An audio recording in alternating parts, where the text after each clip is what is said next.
Same इसी type का question है जैसे भी आप किए थे कंपैरिजन पर ही, बस यहाँ पर क्या बोला गया है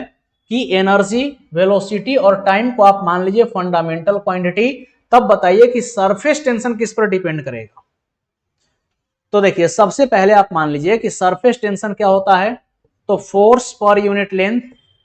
तो M L T minus two और लेंथ के लिए एल, तो सरफेस टेंशन की डायमेंशन आ गई M T minus two.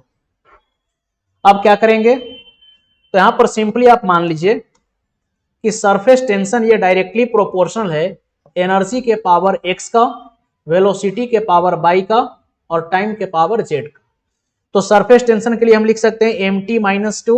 Is directly proportional to E क्या है आपका एनर्जी, एनर्जी का डायमेंशन लिखिए, तो एनर्जी का डायमेंशन हो जाएगा M L two T minus two the power x, velocity तो L T minus one to the power y और t to the power z। तो इसको हम लिखेंगे m, अच्छा इसमें लेंथ नहीं तो l का पावर आप 0 लिख सकते हैं, चलिए इसको ऐसे लिख देते हैं m l का पावर 0 और t का पावर माइनस टू। तो ये हो गया m l का पावर 0 t का power minus two directly proportional to. ठीक है, तो m का पावर आप ले लीजिए x, l का पावर हो जाएगा 2x प्लस y और टाइम का पावर हो जाएगा minus two x minus y और प्लस जेड। कंपेयर कीजिएगा तो x का वैल्यू आपका 1 आ जाएगा, इसके बाद जो है 2x plus y equal to 0 है, तो 2 into 1 plus y equal to 0, तो यहां से y आपका आ जाएगा माइनस टू,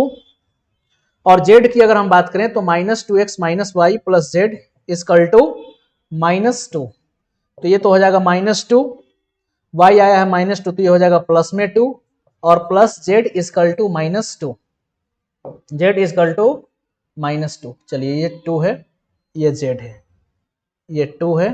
ये भी आपका 2 है, ये भी 2 है, तो ये टर्म तो कैंसिल हो जाएगा। तो z का वैल्यू क्या आ गया, z का वैल्यू आ गया माइनस टू। तो सरफेस टेंशन किसके डायरेक्टली प्रोपोर्शनल है, तो मास का पावर कितना लेना है, सॉरी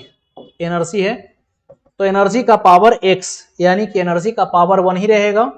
वेलोसिटी का पावर y है तो y का वैल्यू माइनस टू, और टाइम का पावर z है तो टाइम का पावर z माइनस टू आया है,